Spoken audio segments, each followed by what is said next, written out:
नमस्ते, मैं doctor Parveen homeopathic consultant YouTube channel पर आपका बहुत बहुत स्वागत करती हूँ और उम्मीद करती हूँ कि आप सभी बहुत ही अच्छे होंगे। आज हम बात करने वाले हैं 3 होम्योपैथिक मेडिसिन के बारे में। पहली मेडिसिन है एलियम सिप्पा, दूसरी है एविना सटाइवा और तीसरी मेडिसिन है एनाकार्डियम। ये तीनों मेडिसिन होम्योपैथी में बहुत ही इम्पोर्टेंट मेडिसिन है, इसलिए आपसे गुजारिश है कि इसकी जानकारी बहुत ही महत्वपूर्ण है, जिसे आपको अंत तक ज़रूर देखना चाहिए, ज़रूर सुनना चाहिए। और दूसरी बात यह है कि यदि चैनल पर आप नए हैं और अब तक सब्सक्राइब नहीं किया है तो चैनल को भी सब्सक्राइब कर लीजिए।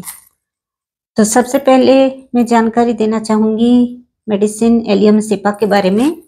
तो एलियम सिप्पा ये मेडिसिन रेड ओनियन जिसे कहते हैं लाल कांदा, उससे ये बनाई गई है और ये लेफ्ट साइड पर काम करती है। ये सर्दी, खांसी और इन्फ्लुएंजा, फ्लू हो जाने पर दी जाती है, means coryza, cough and influenza, ऐसे सिम्टम्स हो जाने पर एलियम सिप्पा बहुत अच्छा काम करती है। इसके जो सिम्टम्स होते हैं वो गर्म वातावरण में, जैसे रूम में हम बैठे हैं तो वहाँ सिम्टम्स बढ़ जाते हैं और बाहर खुली हवा में इसके सिम्टम्स को आराम मिलता है, means better, feel better in open air.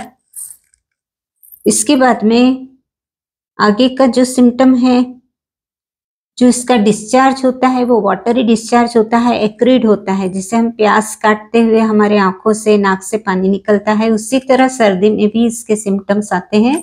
नाक से बिल्कुल पानी की तरह डिस्चार्ज होना, वाटरी डिस्चार्ज, एक्रिड डिस्चार्ज, इस तरह का सर्दी हो जाता है तो एलियम सिप्पा बहुत अच्छा काम करती है। उसके अलावा इसका जो कार्यकाल है वो 1 दिन का है, मीन्स बहुत ही जल्दी असर करती है। जैसे आपको सर्दी हो गई, छींकें आने लग गई और आपने मेडिसिन ले ली तो 1 दिन में इसका फायदा नजर आता है।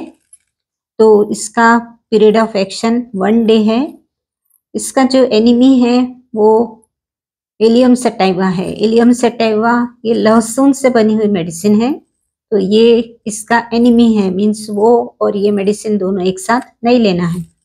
इसके बाद में इसका जो एंटीडोट होता है, यदि एंटीडोट मेडिसिन लेना है तो आप नक्स स्वामिका ले सकते हैं।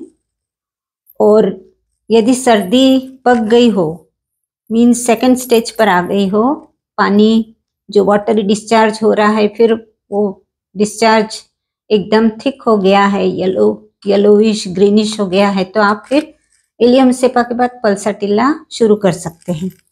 तो ये थी जानकारी एलियम सिप्पा मेडिसिन के बारे में, जो कि अधिकतर सर्दी, खांसी, इन्फ्लुएंजा के जो सिम्टम्स होते हैं उस पर ये मेडिसिन बहुत अच्छा काम करती है। अब दूसरी मेडिसिन के बारे में हम बात करेंगे। तो दूसरी मेडिसिन का नाम है एविना सटाइवा। एविना सटाइवा ये मेडिसिन आप जानते होंगे कि ये वीकनेस पर दी जाती है। अब किस तरह का वीकनेस?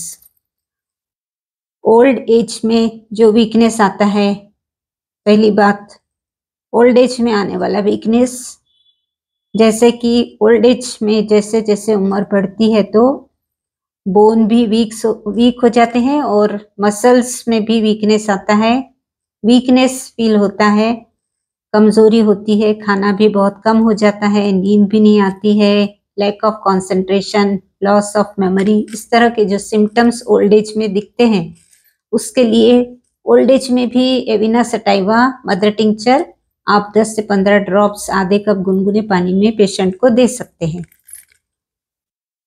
इसके अलावा यदि किसी की सर्जरी हो गई हो, मेजर सर्जरी है, बड़ी कोई सर्जरी हो गई हो, पेट की हो या फिर किसी भी शरीर में किसी भी भाग में कोई सर्जरी हो गई हो, तो सर्जरी के बाद में आया हुआ वीकनेस, उस पर भी ये मेडिसिन बहुत अच्छा काम करती है। या फिर कोई डिसीज हो गई हो, जॉन्डिस है, मलेरिया है, डेंगू है या फिर डायरिया हो गया हो, जिसमें बहुत अधिक शरीर का पानी निकल गया, बहुत अधिक वीकनेस है, पेशेंट बहुत वीक हो गया है, बिस्तर से उठ नहीं सकता है, तो फिर ऐसी कंडीशन में भी एविना सटाइवा आप शुरू कर सकते हैं। 10 से 15 ड्रॉप्स मदर टिंचर आप आधे कप गुनगुने पानी में दिन में 2 से 3 बार 1 महीने तक कंटिन्यू करेंगे तो ये वीकनेस बिल्कुल भी दूर हो जाएगा। उसके बाद में ओल्ड एज हो गया, सर्जरी हो गया, आफ्टर सर्जरी एंड उसके बाद में कह सकते हैं कि सेक्सुअल वीकनेस हो जाने पर, मीन्स यदि बहुत लंबी बीमारी के बाद में सेक्सुअल वीकनेस आता है तो ऐसी कंडीशन में भी ये मेडिसिन बहुत अच्छा काम करती है। इसके अलावा ये मेडिसिन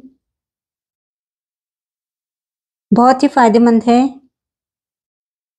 ड्रग एडिक्शन हो जाने पर, मीन्स जो लोग ओपियम, मॉर्फिन इस तरह के ड्रग लेते हैं, ड्रग एडिक्शन हो जाता है जिनको और छोड़ना चाहते हैं पर छोड़ नहीं पाते, तो ये एविना सटाइवा बहुत हेल्प करती है ड्रग एडिक्शन को छुड़ाने में। क्योंकि जो विड्रॉल सिम्टम्स आते हैं, यदि पेशेंट ने छोड़ दिया, ड्रग्स लेना छोड़ दिया, तो विड्रॉल सिम्टम्स जो आते हैं वो सहन नहीं होते उससे और वो फिर से लेने की कोशिश करता है, ड्रग्स फिर से लेने की कोशिश करता है।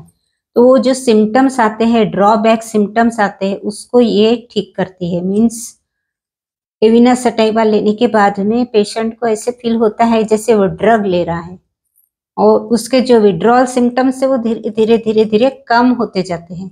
और जैसे जैसे विड्रॉल सिम्टम्स कम होते हैं तो ये मेडिसिन कोई एडिक्शन की तरह तो नहीं है। तो आप जब विड्रॉल सिम्टम्स बहुत कम हो जाए, आप स्टेबल हो जाए, तो ऐसी कंडीशन में व्यक्ति की फिर एविना सटाइवा मेडिसिन भी बंद कर सकते हैं। तो ये एक बहुत ही इम्पोर्टेंट इंफॉर्मेशन थी ड्रग एडिक्शन के बारे में, जो कि सभी को जानना जरूरी है। जैसे कि हमने देखा है कि अल्कोहल जो लोग लेते हैं उनको अधिकतर नक्स वोमिका बहुत सूट करती है, उसी तरह ड्रग एडिक्शन में जो लोग पड़ गए हैं, जिनकी शुरुआत हो गई है लेने की और वो छोड़ना चाहते हैं तो छोड़ नहीं पाते क्योंकि डरते हैं, ड्रॉबैक सिम्टम्स के कारण डरते हैं। तो ऐसे कंडीशन में एविना सटाइवा शुरू करनी है और उसके बाद में ये मेडिसिन लेते लेते जब सिम्टम्स बहुत कम हो जाते हैं तो आप एविना सटाइवा को भी बंद कर सकते हैं। इसके अलावा ये मेडिसिन बहुत ही फायदेमंद है, ज़्यादातर ये मदर टिंचर में दी जाती है और हर तरह के वीकनेस को दूर करती है, जैसा कि मैंने आपको अभी जानकारी दी। उसके बाद हम तीसरी मेडिसिन देखते हैं एनाकार्डियम।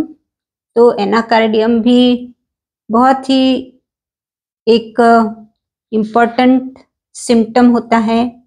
ज़्यादातर ओल्ड एज में ही ये शुरुआत हो जाती है, जैसे बढ़ती उम्र में 40, 45, 50 या उसके बाद। तो उसमें क्या होता है, लॉस ऑफ मेमोरी शुरू हो जाता है, भूलने लगते हैं, भूलने की आदत हो जाती है और ये ओल्ड एज में फिर धीरे धीरे इतनी बढ़ जाती है कि हमने देखा है कि जो बुजुर्ग लोग रहते हैं उनको बताना पड़ता है, कोई रिलेटिव आए तो उनको इंट्रोड्यूस कराना पड़ता है, ये यहाँ से आए हैं, आपसे मिलने आए हैं, इस तरह से बताना पड़ता है। तो तब वो पहचानते हैं, हाँ अच्छा अच्छा, इस तरह से वो रिएक्ट करते हैं। तो कभी वो बाहर यदि अकेले घूमने के लिए निकल गए तो रास्ता भूल जाते हैं, रास्ता याद नहीं रहता। कभी घर में ही एक कमरे से निकले तो मेरा कमरा कौन सा है, मीन्स घर में भी बहुत भूल भुलैया लगता है। रूम में आगे निकल जाते हैं, रूम इधर होता है उसके आगे निकल जाते हैं, फिर पीछे आते हैं मेरा रूम कहाँ है। इस तरह से बहुत अधिक जब सिम्टम्स दिखाई देते हैं, लॉस ऑफ मेमोरी होने लगती है, सामान भी भूल जाते हैं। वैसे भी यदि कोई छोटी मोटी प्रेजेंट में सामान भूल जाते हैं, आप इधर उधर रख देते हैं, याद नहीं रहता है, तो ये भी एक लॉस ऑफ मेमोरी में ही आ जाता है। तो ऐसे भी कंडीशन में आप एनाकार्डियम ले सकते हैं।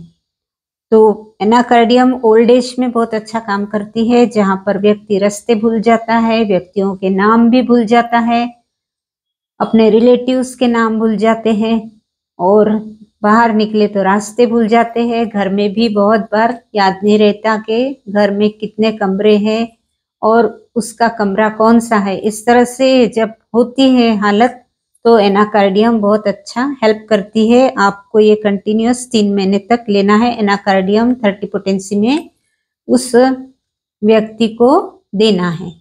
तो इस तरह से ये एनाकार्डियम भी लॉस ऑफ मेमोरी मीन्स स्मरण शक्ति का ह्रास हो जाना कहते हैं। तो उसके लिए ये मेडिसिन भी बहुत ही फायदेमंद है। तो उम्मीद करती हूँ आपको ये तीनों मेडिसिन की जानकारी अच्छी लगी होंगी। तो वीडियो को शेयर कीजिए, लाइक कीजिए और चैनल पर यदि नए हैं तो चैनल को भी आप सब्सक्राइब कर लीजिए। तो मिलते हैं फिर अगले वीडियो के साथ में। तब तक के लिए आप अपना ध्यान रखिए और खुश रहिए। Thank you.